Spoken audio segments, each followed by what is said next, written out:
আমি ভিতরে গিয়ে দেখি ড্রয়িং রুমে সে বসে সে অঝরে কাঁদছে খুশিতে যে আমার মেয়ে জাতীয় পুরস্কার পেয়েছে।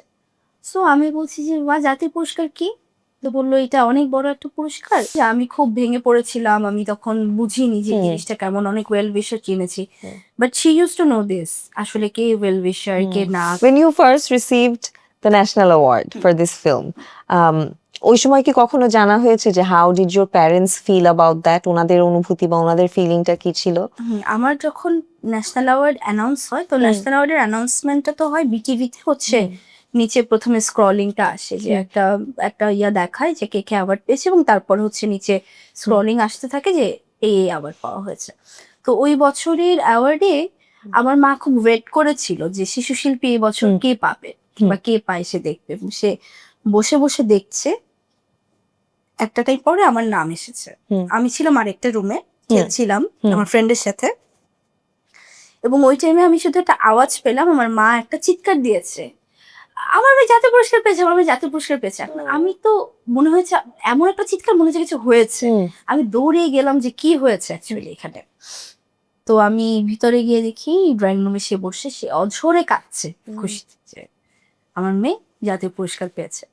সো আমি বলছি যে মা জাতীয় পুরস্কার কি? তো বললো এটা অনেক বড় একটা পুরস্কার। বললাম আমি তো আরো অনেক পুরস্কার পেয়েছি, ততদিন I have won so many awards. তো বললাম যে আমি তো আরো অনেক পুরস্কার পেয়েছি। তো বললো এটা হচ্ছে সব পুরস্কারের সবচেয়ে বড়, যত পুরস্কার আছে তার থেকে সবচেয়ে বড় এটা। তো আমি বললাম যে এত বড় পুরস্কার, এটার সাথেও আমাকে চকলেট দিবে না? আই জাস্ট টোল্ড দ্যাট, আমার পুরো মনে আছে। মানে আমার একটাই কথা ছিল যে প্রত্যেক মানুষ আমাকে পুরস্কার দেয়, আমি জিজ্ঞেস করতাম আমাকে এটা কেন দেয়, এটা কেন, মানে এই জিনিসটা কেন দিচ্ছে। তো আমার মা বলতো তুমি অনেক ভালো অভিনয় করো, এই জন্য তোমাকে এটা গিফট দিচ্ছে। তো প্রতিবার আমি বলতাম আমি তো এগুলো পছন্দ করি না, আমি পছন্দ করি চকলেট, আমাকে গিফটে তাহলে আমার পছন্দের জিনিস কেন দেয়, কেন দিচ্ছে না? That was a valid question আসলে। তো তখন বললাম এটা এত বড় পুরস্কার, এটার সাথেও কি আমাকে দিবে না চকলেট? তো আমার মা তখন হাসছে, মানে বাসা সবাই হাসছে যে ওর টেনশন চকলেটে, ও যে অ্যাওয়ার্ড পেয়েছে ন্যাশনাল অ্যাওয়ার্ড এটা ওর মাথায় নাই। So I think আজকে on this show we can make a request to the authority যে শিশু শিল্পীদেরকে যখন অ্যাওয়ার্ড দেওয়া হবে, please let's add a box of chocolate for them. সত্যি কথা, মানে এটা ন্যাশনাল অ্যাওয়ার্ডের সাথে এটা একদম দিয়ে দেওয়া উচিত। এটা বাচ্চারা বুঝবে না যে জিনিসটা কি। হ্যাঁ, সো লাস্ট ইয়ার তোমার মা চলে যাওয়ার 14 বছর ছিল, and we saw a very emotional status there. It shook me kind of. So definitely এই লসটা কোনো কিছু দিয়েই কম্পেয়ার করা যায় না, বাট ডু ইউ থিঙ্ক যে ইফ শি ওয়ার অ্যালাইভ আজকে লাইফটা বা মেবি তোমার ক্যারিয়ারটা অথবা তোমার study path overall in general লাইফটা অনেক ডিফারেন্ট হতো? অনেক ডিফারেন্ট হতো, অনেক, মানে একদম আপসাইড ডাউন হতো ব্যাপারটা।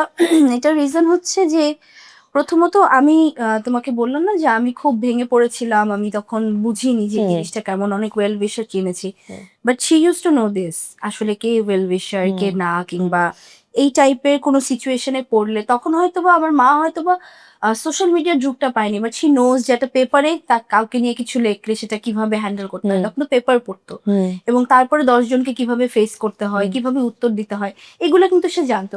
সিমিলার টু দিস, কারণ সেগুলো এক্সপিরিয়েন্স করে এসেছে। তো ওই টাইম থেকে এখনো পর্যন্ত মানে যত কিছু হয়েছে, যত আপস অ্যান্ড ডাউনস বলো, যত গুড নিউজ বলো ব্যাড নিউজ বলো, এগুলো সবকিছু হ্যান্ডেল করারও একটা ব্যাপার থাকে, সে এটা খুব ভালো করে করতে পারতো।